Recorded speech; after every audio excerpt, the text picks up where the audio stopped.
BRICS में हम सुन रहे हैं कि जी चाइना ये कोशिश कर रहा है कि योन के जरिए उनका बिजनेस इस्टेब्लिश हो दुनिया के साथ। तो सर वो भी तो ट्राई मार रहा है, ऐसा तो नहीं है, उनकी भी एक बहुत बड़ी इकोनॉमी है, एक बहुत बड़ा इंफ्रास्ट्रक्चर है उनके पास, ये सारी चीज़ें हैं।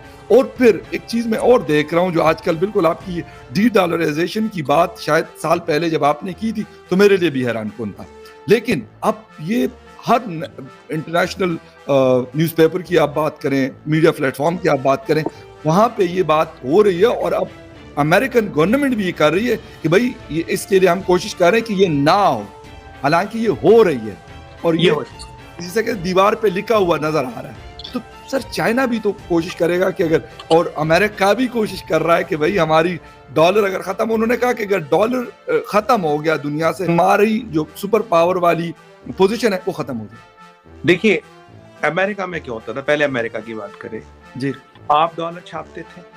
यस, कोविड के टाइम में इन्होंने $7 ट्रिलियन छापे हैं, $7 ट्रिलियन। अब क्या करते थे, ये डॉलर को रोकते थे। जब लोकल करेंसियां गिरने लगती थी, डॉलर को धीरे धीरे रिलीज करते थे।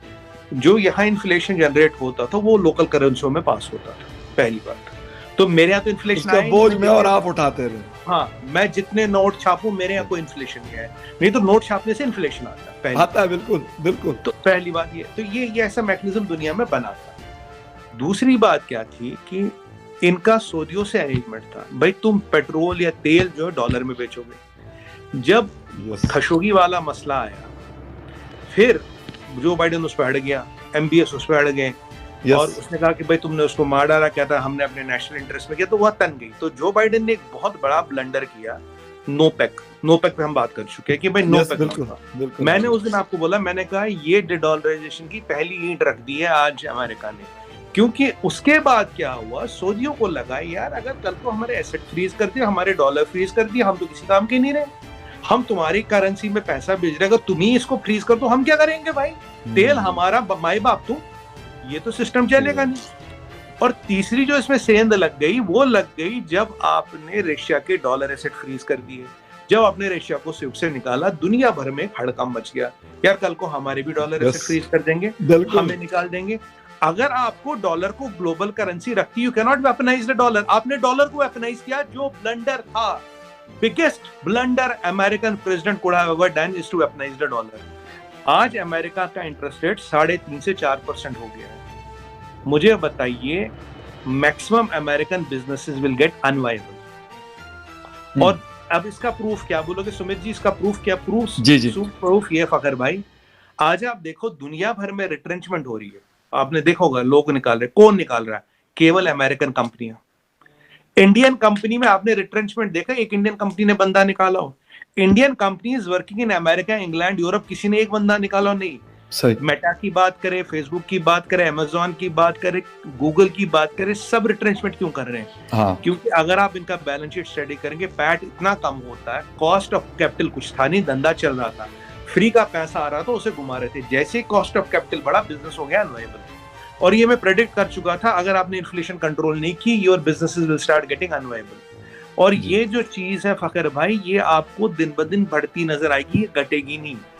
और मैं आपको अगर चीज बताऊं, ये वक्त की बात है, पूरा अफ्रीका इंडिया रुपी में ट्रेडिंग करने को तैयार हो जाए। हाँ। अभी जो मैक्रोन को जवाब दिया है युगांडा में, अभी जो कमला हैरिस को जवाब मिला है अफ्रीका में, आप रुझान समझिए, आप समझिए हवा कहाँ जा रही है।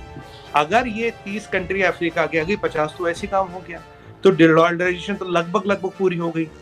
अमेरिका ने सबसे बड़ी ब्लंडर कर दी डॉलर को वेपनाइज करके। और आप बिल्कुल सही कह रहे हैं, जब तक डॉलर करेंसी है रिजर्व, तब तक वो सुपर पावर है। जिस दिन डॉलर करेंसी नहीं है, कोई सुपर पावर नहीं है। मिलिट्री सुपर पावर रहेगा, इकोनॉमिक सुपर पावर नहीं रहेगा।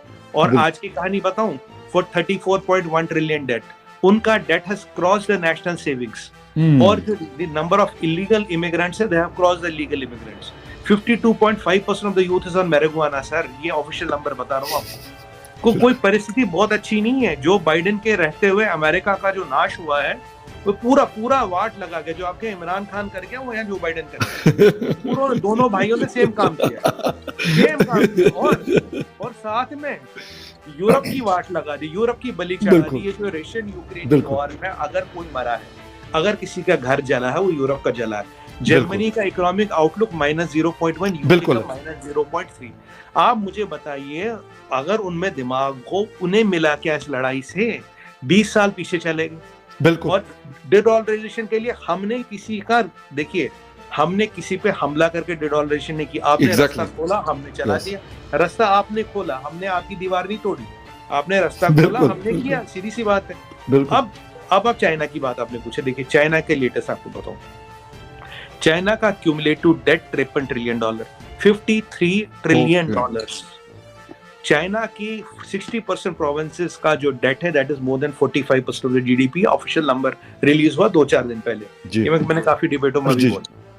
तीसरी बात, फखर भाई, पिछले 30 सालों से युआन आर्टिफिशियली कंट्रोल्ड है। चाइना का इतना डेट क्यों? युआन आर्टिफिशियली कंट्रोल्ड है। युआन का साथ पिछले 20-30 सालों से डॉलर से रेट, वो करेंसी बदल ही नहीं रही है, क्योंकि चाइना इसको आर्टिफिशियली कंट्रोल कर रहा है। युआन अभी चाइना केवल 2 कंट्रियों में यूज कर रहा है, वो भी सीक्रेट है, कहता हम बताते नहीं। जी जिनपिंग की मंशा थी कि डिजिटल युआन आए और डॉलर को रिप्लेस करे, पर इससे पहले कि अंकल जी जिनपिंग जागते और काम कर पाते, दिक्कत उनकी क्या है? दिक्कत उनकी है yuan is artificially controlled. $53 trillion का डेट है, वो नहीं कर पाएंगे। हमारा डेट कितना है? $2.28 ट्रिलियन। फॉरेन एक्सचेंज डेट कितना है? $600 बिलियन, कुछ भी नहीं होता। उससे ज्यादा तुम्हारे पास फॉरेन एक्सचेंज रिजर्व है। चाइना की प्रॉब्लम है, China is the most leverage economy.